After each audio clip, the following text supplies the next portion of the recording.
L'École supérieure d'administration, d'économie, de journalisme et des métiers de l'audiovisuel ESAE offre de nouveaux challenges pour l'année universitaire 2023-2024. Étudiantes et étudiants, parents d'élèves nouveaux bacheliers, ESAE, c'est la garantie d'une formation de qualité à des conditions très avantageuses. À Gbedjromede, à Papa, à Boumekalavi et Parakou, inscrivez-vous en administration générale, administration du travail et de la sécurité sociale, trésor et finances publiques, impôts, diplomatie et relations internationales, journalisme et métiers de l'audiovisuel, gestion des marchés publics, planification et développement local, sciences économiques, sciences juridiques et toutes les filières des sciences de gestion. ESAE vous offre des bourses, demi-bourses et de réductions pour les premières inscriptions dans toutes ces filières. Waouh! En licence 1, 2 et 3 et en master, bénéficiez jusqu'à 50% de réduction sur tous nos sites. N'est-ce pas génial? Infoline. ESAE Gbedjromede, 3e rue à droite en quittant le carrefour Le Jador pour la BIBE Jéricho ou au plus 229 90 93 65 21 98 98 14 00 à Kpakpa au plus 229 52 88 33 33 à Boumekalavi au plus 229 52 88 44 44 Parakou au plus 229 52 46 12 12.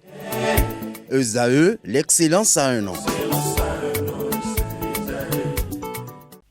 L'invité matinal de ce matin, ce Free Matin, je suis avec le professeur David Kofi Aza, qui est prêtre de Fa, président du Conseil national des cultes endogènes, le CONASEM. Il est également le grand maître de l'authentique universel hors de la Reine-Mère au Nord. Bonjour à vous, professeur. Bonjour. Merci d'être avec nous ce mercredi. Je suis avec Nosrine Fatoumbe pour l'interroger. On parlera ce mercredi de la providence divine, de la destinée et de la volonté. Mais avant, on va quand même poser quelques questions sur la thématique du panel de discussion du jour. Bonjour professeur. Bonjour. Tout à l'heure, vous avez suivi en coulisses et le panel de discussion. Alors, quelle est votre opinion sur la version qu'ont certains parents pour le village? De parents, le fait des enfants. de ne pas amener leurs enfants connaître chez eux. Bon, les enfants, on ne peut pas les condamner parce que si papa ne montre pas le chemin, on ne peut pas y aller. Mais il faut déjà, vous savez, en tant qu'initié, nous n'avons pas le devoir de juger les choses. Donc, je ne juge pas. Donc, je n'ai pas une appréhension personnelle par rapport à ça. Mais j'essaie juste de comprendre le pourquoi. Parce que vous savez, il y a la peur de l'inconnu qui fait que beaucoup ne veulent pas aller au village. Parce que quand on va au village, on va vous envoûter, on va vous en vouloir. Parce que Il y aura la méchanceté, la jalousie et tout ça. Ça, c'est un premier facteur. Le second facteur, il y a l'infidélité des femmes. Comment l'infidélité des femmes? C'est-à-dire que, vous savez, quand vous prenez 10 couples aujourd'hui, que ce soit en milieu urbain ou en milieu périurbain, au moins 5 croupissent sous le poids écrasant de l'infidélité. Ah bon? Ouais. Qu'est-ce que vous amène à faire ce Vous savez, je suis Bokono. Je suis à un carrefour. Quand ça se passe comme ça, ça descend toujours chez le Bokono pour prendre les dispositions idoines. Il y a les consultations que nous faisons. Sur 10 consultations, tu vas constater que 3 ou 4 les situations que l'homme est en train de vivre, c'est dû à l'infidélité de sa femme. Mais le Bokon ne révèle pas parce que c'est la déontologie l'interdit. Donc on prend les dispositions. Mais est-ce que l'homme lui est infidèle? Est-ce que ça n'était pas... L'homme n'est pas infidèle au fait. La tradition ne conçoit pas l'infidélité de l'homme. Ah bon? Non, ça n'existe pas.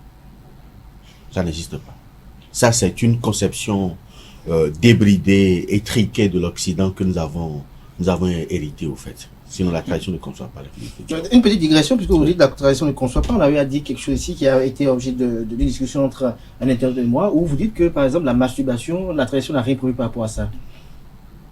La masturbation. Oui. La tradition, vous savez, il y a des choses, si quelque chose n'existe pas dans une région, c'est que la chose n'a pas de nom. Non, la masturbation, dans la tradition... Dans la tradition, la masturbation, la tradition ne conçoit pas la masturbation.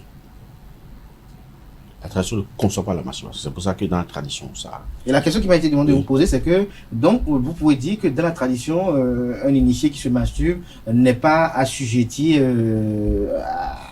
à la poisse, par exemple. Non, je ne pense pas, mais c'est que ça crée une dépendance par rapport à certaines énergies, c'est tout. Ça crée une dépendance par rapport à certaines énergies qui vous oblige à refaire et à refaire et à refaire. Donc, c'est un cercle vicieux dans lequel c'est pas bon de se lancer. Ça c'est ce que je sais.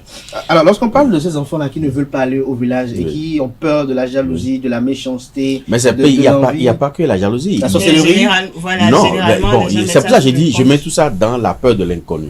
Parce qu'on estime que la telle tante à qui Dieu a peut-être donné une longévité, elle est sorcière, alors que peut-être au fond, elle n'en est rien du tout. Elle ne connaît absolument rien du tout. Donc, il y a cet ensemble-là, il y a la peur de l'inconnu. Donc, que ce soit la sorcellerie ou la méchanceté humaine et tout ça. Mais il y a beaucoup de couples qui vivent dans l'infidélité. Donc, ces femmes-là qui sont dans l'infidélité ne veulent pas que leur mari les accompagne ou les amène dans son village. Parce qu'arriver là-bas, il y a un risque. Et pour ne pas vraiment y aller, on va s'engouffrer dans les religions révélées. Pour dire que bon, je ne suis plus sur cette voie-là, donc je ne veux plus y aller. Parce qu'on ne veut pas aller au village pour les cérémonies, la source pour les cérémonies, de peur d'être démasqué par les grégores invisibles, donc par les clétors. Mais en dehors de ça, il y a le fait que certaines personnes, je ne dirais pas qu'ils sont mal intentionnés, mais à cause de leur exhibitionnisme qu'ils ont l'habitude de faire dans leur village, et eux-mêmes, ils ont finalement compris qu'on est en train de leur nuire dans leur village. Peut-être qu'il y a une cérémonie, il est venu, il a fait son faro. Bon, pour lui, il est en train de bien faire. Mais peut-être qu'il y a un vieux quelque part qui l'a oublié, sciemment ou inconsciemment. Le vieux, après, à la fin, il a dit, Bon, maintenant, donne-moi un billet, il n'a pas donné. Le vieux a pris les dispositions et arrivé à Cotonou, le boulot après éclité, il rentre dans le chômage. C'est là, cette difficulté qu'il va vivre là. Il va pas vouloir que son enfant vive la même chose. Donc, il va tout faire pour interdire à l'enfant d'aller au village, parce que quand on va au village, on vous détruit. Parce que pour lui, il est en train de faire du bien à son village, mais pourtant, on l'a détruit. Donc, Mais est-ce qu'il y a des prédispositions que l'on peut prendre lorsque on a quand même envie de connaître de quelle famille on est, qui sont ses tantes, qui sont ses parents, qui sont ses cousins, qui sont ses neveux, qui sont ses frères, parce que il en arrive parfois d'en croiser et Dans la vie. en toute ignorance. bon, les dispositions qu'on peut prendre, c'est de se protéger. Mais je vais vous dire quelque chose.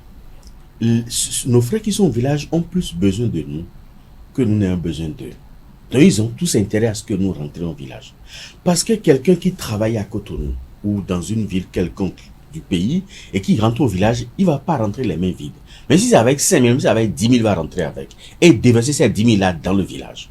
Ils sont parfaitement conscients que si un étranger... Mais est-ce que parfois il n'y a pas les nôtres qui sont un peu arrogants, un peu condescendants? Non, l'arrogance de Cotonou, là, ça c'est autre chose. Ça c'est notre pain de manche. Parce que vous savez...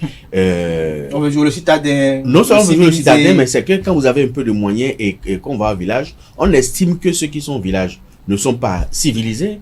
Ils n'ont pas le sens de la déglutition intellectuelle.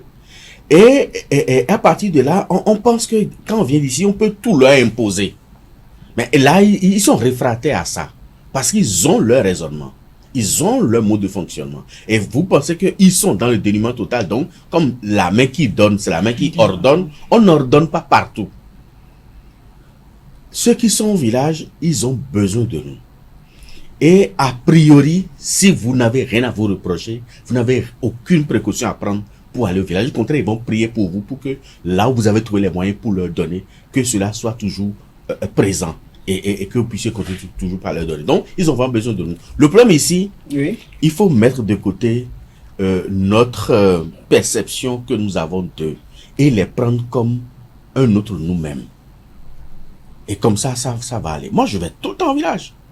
Non, peut-être parce que vous êtes Bokonon, vous êtes initié. Non, pas vraiment. Et j'y vais avec tous mes enfants. Oui, peut-être parce que vous avez pris des prédispositions. J'ai aucune aucune précaution.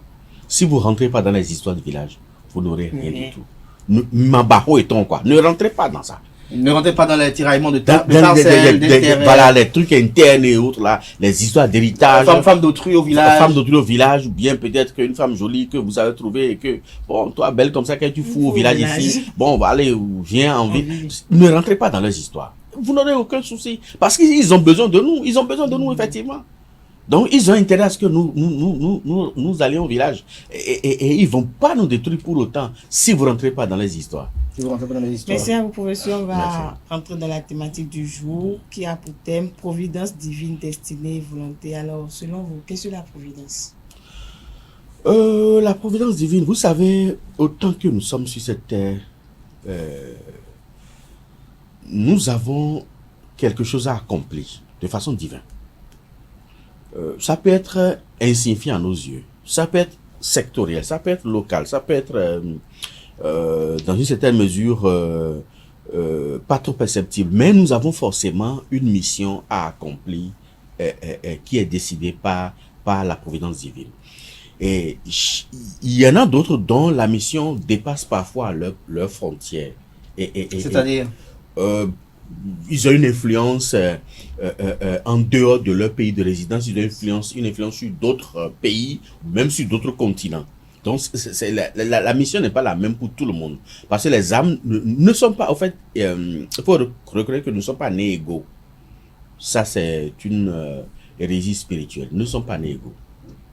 Chaque âme qui vient sur cette terre vient avec des résidus, des engagements, mais également des poids du passé. Et nous n'avons pas le même poids. Donc, on n'est pas égaux. Ici, nous avons accumulé des connaissances, des pouvoirs, des puissances, des prérogatives du passé, et nous traitons ça de génération, d'incarnation en incarnation. Donc, quand on est avec un certain nombre de possibilités de pouvoir et de missions. Donc, la providence divine nous amène à accomplir ce pourquoi Dieu nous a projetés sur la terre. Et ça peut être une mission peut-être de 2 jours. Hein. On peut venir sur cette terre juste pour accomplir une mission de 2 jours, ou une mission d'1 année, une mission de 2 ans. Donc c'est le cas des enfants qui naissent et 2 jours après partent. Non, on peut partir après si on le décide, ou si on l'avait déjà décidé avant. Comme on peut venir accomplir cette mission et rester pour jouir du fruit de la vie pendant un certain temps avant de repartir. Mais autant que nous sommes, même la mouche que nous avons, même le coq ou même la poule que nous avons a une mission à accomplir à cause de la providence divine.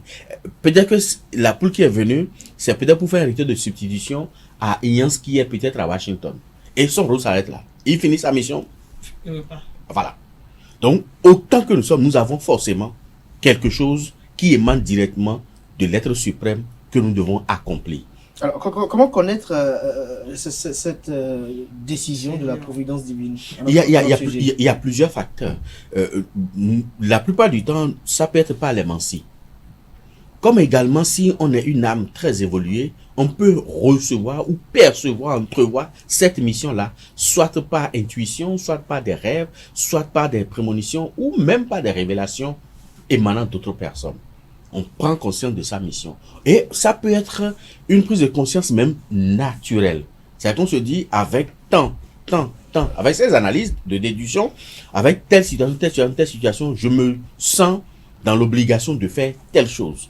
Et quand ça se fait, c'est beaucoup plus facile. C'est beaucoup plus facile. Si l'on s'en tient à ces facteurs que vous venez de numérer, quelle est alors la différence entre la providence divine et le destin? Le destin, c'est la présomption de réalisation de soi. Je dis bien la présomption. Parce que quelqu'un qui naît dans une famille de menuisiers, c'est qu'il est prédestiné à devenir menuisier. Un enfant qui naît dans une famille d'avocats, où papa est avocat, maman est avocat, c'est qu'il est prédestiné à devenir avocat. Ou au moins à faire le droit. Mais il n'est pas obligé de devenir. Donc, la providence divine et la destinée, c'est 2 choses différentes. La destinée, c'est la résultante de son milieu de naissance, de ses parents, donc de ses géniteurs, mais également de l'environnement dans lequel on a évolué par la suite. Un enfant qui évolue, par exemple, dans un environnement arabo-musulman, c'est qu'il sera forcément un musulman. Ça, c'est la destinée. Mais il peut ne pas l'être. Mais c'est qu'il est programmé presque pour devenir un musulman. Donc, c'est l'environnement qui décide de ça. Et ça, là, ça n'a rien à voir avec la providence divine. Il n'y a pas d'interrelation de la providence divine et la destinée? Non, la providence divine vous fait naître dans un milieu pour accomplir sa volonté à elle.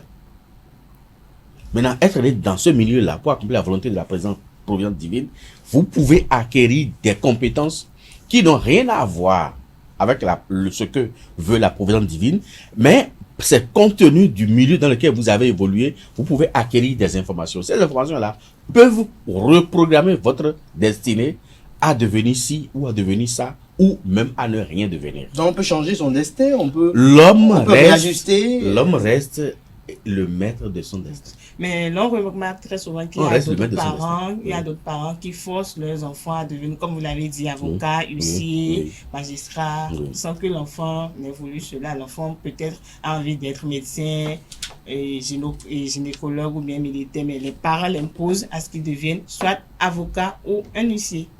Il y a quelque chose que je veux vous dire. Si dans la destinée, vous êtes engagé à faire ou vous avez décidé de faire telle chose pour accomplir votre destin personnel et que les parents vous imposent autre chose, vous pouvez le faire. Ça peut vous aider peut-être à accomplir votre destin, comme ça peut ne pas vous aider. Ça peut vous créer même tous les problèmes du monde. Parce que ce qu'on veut, c'est autre chose. Mais ce que la nature veut pour nous, c'est également autre chose. C'est pas parce que moi je suis Bokonon que mon enfant doit forcément devenir Bokonon. Non. Mais c'est votre souhait. Oui, on aurait toujours souhaité que l'enfant puisse hériter. L'enfant puisse hériter du fruit surtout de ses efforts. Parce que quand vous engagez sur un chemin donné, vous ne bénéficiez jamais de tout. Et on a toujours la volonté de voir nos enfants surfer sur nos pas et jouir de cela. Moi, j'ai beaucoup plus bénéficié du fruit du fa que mon papa. Mais je suis convaincu que l'enfant qui va prendre le fa va encore plus bénéficier de ce fruit-là que moi. Parce que le terrain avait été déjà en temps balisé. Les difficultés que mon papa a eues, moi, je ne les ai pas eues. Moi, mes difficultés, mes enfants n'auront pas s'ils s'engagent sur la même voie. Donc, ça, c'est la volonté, le souhait de tout parent.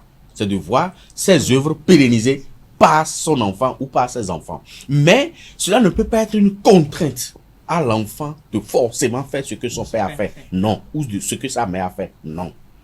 Mais si l'enfant le fait, c'est que l'enfant a plus d'atouts que son géniteur qui l'a précédé. C'est tout. Alors, c'est quoi la volonté? Parce que vous avez parlé de volonté dans la thématique. La volonté, c'est ce à quoi l'individu même aspire. Quelqu'un qui est né dans une famille où on boit beaucoup est prédestiné à être alcoolique. Mais il peut décider de ne jamais boire. Et il ne va jamais boire. Ce qui peut résister à cette décision. Mais s'il le veut, il peut résister. Ça, c'est la volonté, ça. C'est là où la volonté entre en jeu. C'est là où la volonté entre en jeu. Je vais vous dire quelque chose. Moi, quand j'ai fini mes études secondaires, mon feu père a voulu que je fasse la diplomatie. Parce que mon papa était un diplomate libyen. Mais je lui ai dit, je ne ferai pas. Il a tout dit, je n'ai pas fait. Parce que je ne veux pas faire ça. Mais par contre, au départ, il n'a pas voulu que je m'engage dans le FA. Parce qu'il dit non, que lui, il a travaillé, même s'il savait ça, il a travaillé jusqu'à la retraite, et avant de s'y engager, effectivement. Même s'il le faisait un peu avant. Qu'il aurait voulu que je travaille d'abord, que je fasse ci d'abord, que je fasse ça d'abord. Vous avez une carrière. Voilà, que j'ai une carrière professionnelle digne de ce nom avant de m'engager dans le FA. Vous avez dû le faire, peut-être que vous serez un excellent commissaire de police ou un excellent diplomate. Ou... Mais au bout du rouleau, je dis, la finalité c'est quoi? Parce que il y a ça qu'il faut inculquer à la jeunesse d'aujourd'hui. Quand vous vous engagez sur une voie, ou vous voulez vous engager par rapport, ou décider, à partir de votre volonté de vous tracer une ligne de vie, vous devez voir là où vous voulez commencer et l'aboutissement. Donc les tenants et les aboutissants. Et voir la finalité. C'est quoi? Est-ce que ce chemin me permet d'atteindre les objectifs que je vais me fixer? Et ce n'est qu'à partir de là qu'on peut véritablement se tracer un chemin. Mais aujourd'hui, nous avons des gens qui n'ont pas de volonté. Et c'est ça qui crée beaucoup de déperditions au niveau de la jeunesse. On n'a pas de volonté. On écoute qu'est-ce que l'autre a dit. Bon, ok, on change. Et après, on écoute ce que Isaac a dit. Et puis, on change. Et au bout du rouleau, on devient un hébreu. Un hébreu, c'est quelqu'un qui n'a pas de racines, quelqu'un qui n'a pas de repères, un homme errant. Et on vogue au gré du vent, au fait. L'homme doit pouvoir avoir une volonté. Et après cette volonté-là, se tracer une ligne de vie. Et cette ligne de vie n'a rien à voir avec la volonté divine. Et ça n'a rien à voir avec votre destinée. Vous avez décidé de vous-même. La volonté est au-dessus de la destinée. Vous pouvez être prédestiné à devenir journaliste et vous pouvez devenir commissaire de police parce que vous voulez devenir commissaire de police. Ça, c'est votre volonté. Ça c'est au-dessus de la destinée. Alors, vous parlez de ligne de vie. Qu'est-ce qu'on peut comprendre à travers cette ligne de vie que vous dites là? La ligne de vie, c'est quoi? Un individu doit pouvoir se tracer une ligne de vie. La ligne de vie, c'est que vous devez prendre conscience de la volonté divine en vous. C'est qu'est-ce que la nature veut de vous. Et ça se connaît à travers les mancies, c'est ça? À travers les mancies. À travers les signes de phare? À travers les signes de phare, par exemple, à travers la cartomancie, la bibliomancie, la chiromancie, et même la nécromancie. Il faut... Donc pour que nos internautes comprennent, donc le signe de phare peut lui dire, voilà le métier auquel tu es prédestiné. Exactement. Maintenant, c'est à lui, à partir de là, il trace son chemin de vie. C'est-à-dire que professionnellement, je vais devenir quoi? Je veux devenir quoi professionnellement?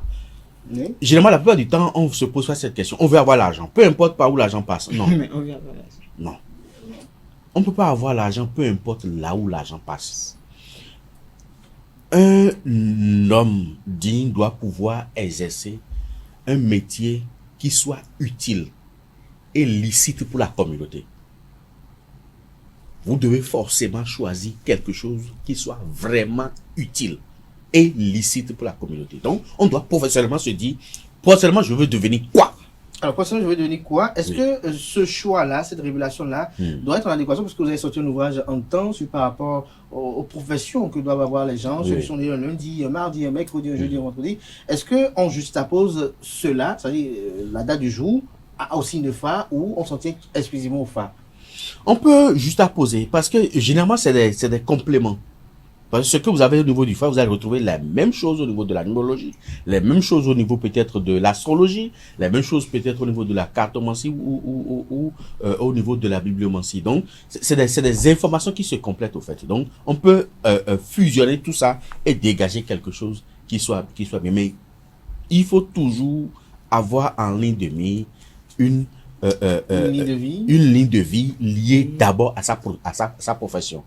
Parce que quand on dit Azoïn Beto, ça dit que c'est le travail qui est l'homme. Le travail qui est l'homme, c'est très profond.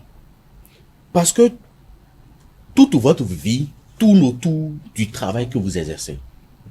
Toute votre dignité tourne autour du travail que vous exercez. Et même la dignité de vos descendants tourne autour du travail que vous exercez.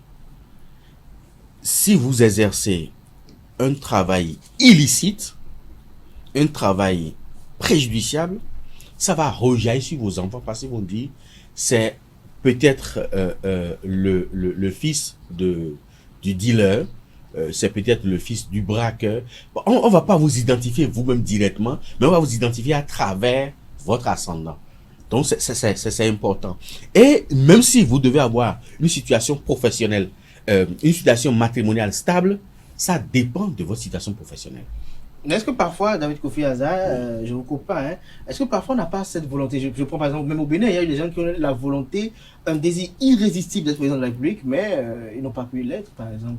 On a la volonté d'être ci, on a la volonté de vouloir avoir la volonté. Il y a quelque chose qu'il faut comprendre. C'est pour ça que quand vous avez la volonté, il faut Est-ce que parfois la providence elle-même ne fait pas entorse? Non, la providence ne fait pas entorse. À notre volonté. Non, c'est le cheminement qui fait entorse à notre volonté. C'est pour ça que si vous avez une forte volonté, si vous avez une grande ambition, il faut vous faire accompagner. Il faut vous faire coacher par quelqu'un qui s'y connaît, qui est expérimenté, qui peut vous amener. Écoutez, qui sait interpréter les choses. De la vie. Écoutez, je vais être un marin, mais je vais me réfugier dans un village de Niki. Je vais apprendre les informations de la nautique où? C'est ça le problème. Vous voulez devenir peut-être président de la République.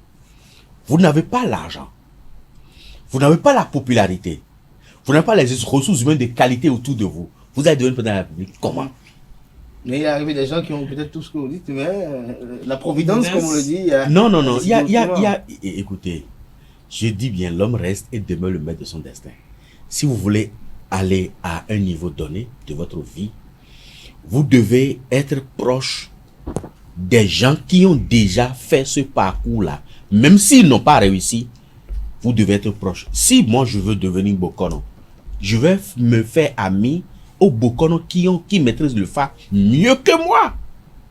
Et à partir d'eux, je vais tirer les informations. Il faut toujours tisser sa corde au bout des anciennes cordes. Au bout des anciennes cordes. Et il faut toujours se faire des alliés d'intérêt. Il faut tout se faire des alliés d'intérêt. Si je suis journaliste et que je suis ami à un menuisier, qu'est-ce que ça apporte à ma vision de devenir un meilleur journaliste au Bénin? Rien du tout. Il va faire de beaux plateaux. De beaux plateaux, de belles chaises. Donc le problème, si vous tracez votre ligne de vie, il faut vous faire des alliés d'intérêt susceptibles de vous booster. Si la personne n'a aucun intérêt, comme les jeunes le disent aujourd'hui, n'a aucune valeur ajoutée à apporter à votre vie, mais pourquoi cheminer avec la personne? C'est la même chose dans la vie sociale comme dans la vie de couple. Je suis une femme. Je ne peux pas me mettre avec quelqu'un qui n'apporte rien à ma vie. Je suis un homme. Je ne peux pas me mettre avec une femme qui n'apporte rien à ma vie. Une femme avec qui je dois me mettre, c'est qu'elle doit forcément apporter quelque chose à ma vie. Et c'est pour ça que je interpelle nos sœurs aujourd'hui. Quand elles passent tout le temps à réclamer, par exemple, des choses à leur mari, oui, elles doivent aussi se poser la question, qu'est-ce que moi-même là, j'apporte à sa vie? Si vous n'apportez rien à la vie de votre mari, soyez sûr que vous allez le perdre un jour. Pas aujourd'hui, mais vous allez le perdre un jour. Vous allez le perdre un jour. Oui. Alors, lorsqu'on parle de providence divine, de destinée, de volonté, oui, David Kofi Azza, est-ce qu'il y a des gens qui sont venus sur cette terre pour souffrir? Oui. Et qu'est-ce qu'on peut y faire? Rien. C'est leur destinée. Non pas leur destinée, c'est le karma. Quelqu'un qui a été un tyran, qui a pris toutes les dispositions pour se mettre à l'abri de la persécution de l'homme, qui a pris toutes les dispositions pour se mettre à l'abri de la justice des humains. La nature le laisse évoluer jusqu'à la mort. Mais quand il va revenir, il sera dans une disposition où il ne pourra rien faire pour échapper à la douleur interne. Il va tout faire, il va souffrir dans sa chair et dans sa peau. Il y a peut-être des prédispositions ou des dispositions qu'on peut prendre pour lui alléger la douleur, mais il va souffrir parce qu'il est fait pour ça. Il y a des choses qu'il faut pas perdre de vue. Il y a des gens qui sont faits pour ne jamais se marier. Il y a des signes de foi du genre? Il y a des signes de foi du genre. Et même dans le mécanisme de fonctionnement du macrocosme et du microcosme, il y a des gens qui sont programmés pour ne jamais se marier.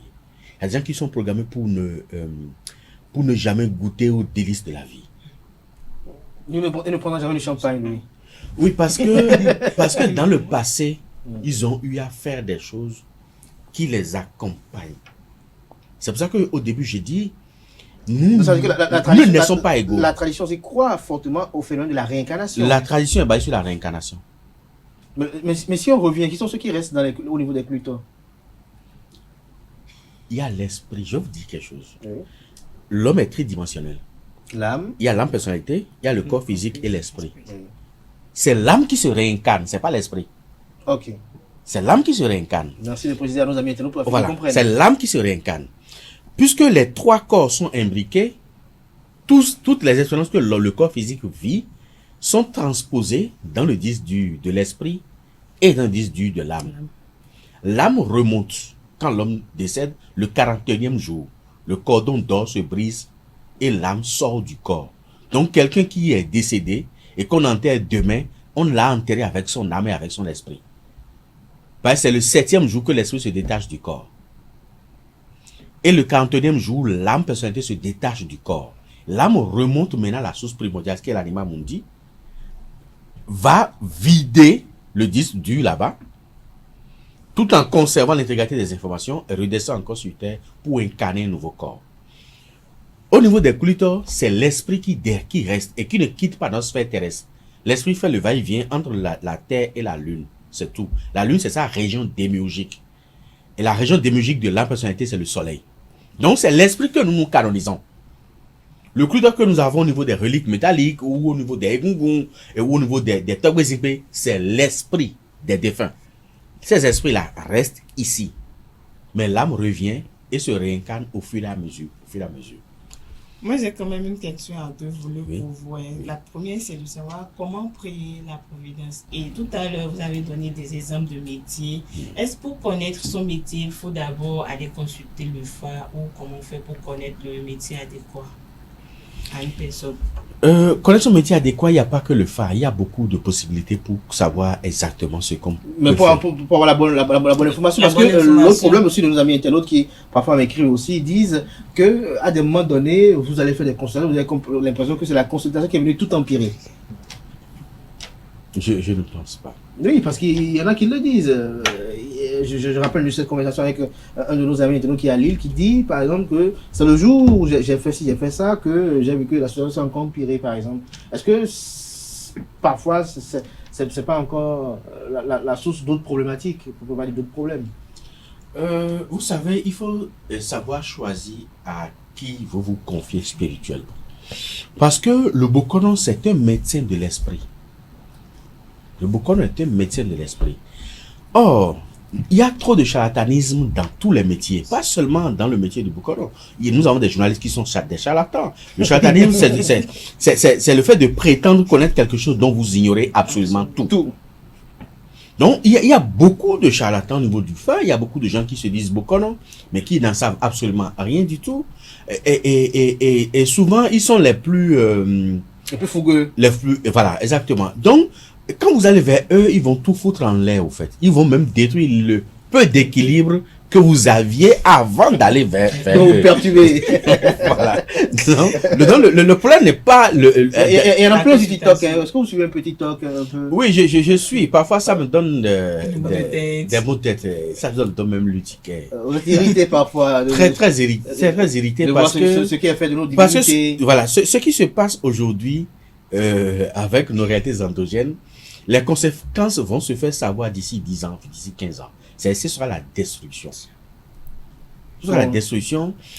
Parfois, quand vous allez sur TikTok, vous allez voir quelqu'un, on ramasse des coris quelque part, avec une statuette quelque part, et un python. On s'amuse même avec nos divinités, quoi. Un python quelque part, et on prend le coris, on jette. Sans savoir, on prend...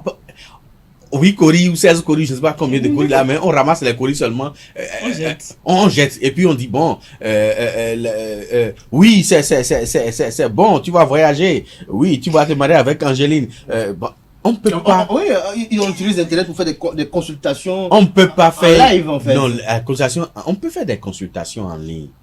Mais la consultation en ligne telle que ça se passe là, où tu dis, je suis Benoît, est-ce que je vais voyager, est-ce que j'aurai mon visa? Benoît demande s'il aura son visa. Oui, Benoît, tu auras ton visa. Non. C'est enfantin. On a même demandé si des influenceurs se marient entre eux. Ça a dit non.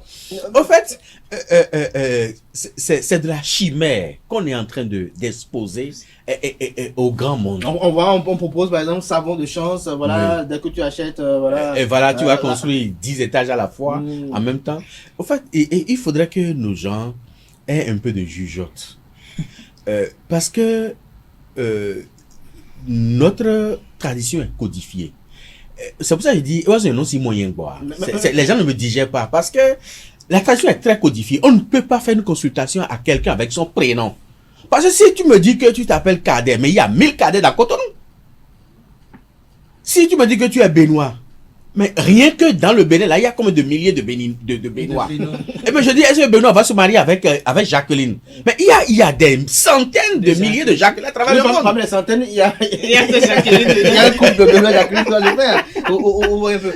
Mais est-ce que vous ne pensez pas que de concert avec peut-être vos pères, à un moment donné, c'est une digression, hein, que vous devez vous retrouver pour vous asseoir, pour échanger, pour voir un peu comment encadrer un peu ces dérives-là. Non, je crois que... Parce que, David Kofi Azza, je ne vous coupe pas, mais le constat est criard, alarmant. Il y a plein de concitoyens, surtout la plupart ce sont des femmes, qui se font anarquer à hauteur de centaines de milliers de francs CFA par ces pseudos ou ces charlatans, si on peut le dire ainsi. Il y en a qui en arquent beaucoup. On voit parfois des influenceurs en évoquer sur les réseaux sociaux, et lorsque vous écoutez cela, vous avez froid dans le dos. C'est-à-dire qu'il y a un problème, mais on aggrave son problème A priori, ceux-là qui se font arnaquer, c'est parce qu'ils veulent être arnaqués. Non, c'est pas un crime. C'est pas un crime d'être à la recherche et de tomber sur une mauvaise personne. Non, je dis quelque chose. C'est parce qu'on veut être arnaqué qu'on est arnaqué, puisque, vous savez, notre population est à la recherche du sensationnel. On ne veut pas ce qui est rationnel. La tradition est rationnelle. Hein. C'est pas ce que les gens racontent là. Hein. Tout le reste, on mystifie. Et la population elle-même, si elle ne trouve pas quelque chose qui soit extravagant, qui soit extraordinaire, qui soit effrayant, on ne croit pas. On ne croit pas à la simplicité. Alors que même Dieu réside dans la simplicité. Lorsqu'on voit le petit Kenessi, on peut faire le plus grand. On peut faire le plus grand, le plus géant, avec des têtes de mort par-ci, par-là. Et quand vous voulez ça, les gens vous l'exposent. Et quand vous observez sur TikTok, vous allez voir qu'ils postent des choses pour effrayer. Pour attirer l'attention. Pour attirer l'attention. Et c'est ce que les gens aiment. Mais maintenant, pour assainir le milieu, on a pris beaucoup de discussions pour assainir le milieu, mais on a compris que finalement, il n'y a que l'État central qui soit capable de le faire. Parce qu'on a eu beaucoup de regroupements, des fédérations et tout ça là. Mais ceux qui sont avec vous vont respecter la déontologie que vous leur imposez. Mais d'autres, puisqu'ils sont dans la logique d'escroquer, vont dire non, je n'appartiens pas à votre regroupement, donc je suis libre de faire ce que je veux. Donc il n'y a que l'État central qui puisse réguler. Et il faut le faire tant parce que c'est en train de saboter l'effort que le gouvernement actuel est en train de faire pour faire la promotion de nos valeurs endogènes. Cette arnaque-là est en train de... Je vais vous donner un exemple très simple. Les vendredis derniers qu'on vient de faire là, il y a des Blancs qui sont venus et on leur a donné des images. Des images sur papier, hein, pour dire que c'est la divinité. On a juste fait la photo d'un Sakwata, et puis on a dit que ça c'est Sakwata, ça que de mettre ça chez lui, et de verser de l'eau par terre devant la photo, que c'est Sakwata. Et on lui a fait ça à 2 millions.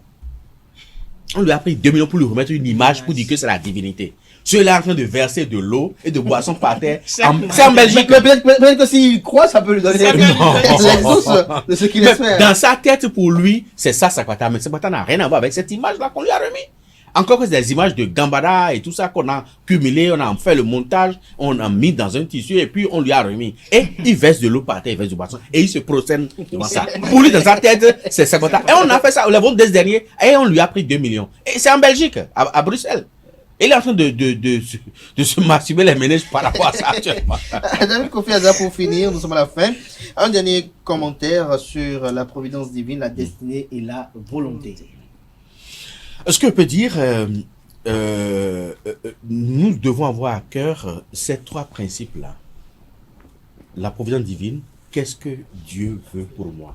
Quoi qu'en soit ce en quoi vous croyez.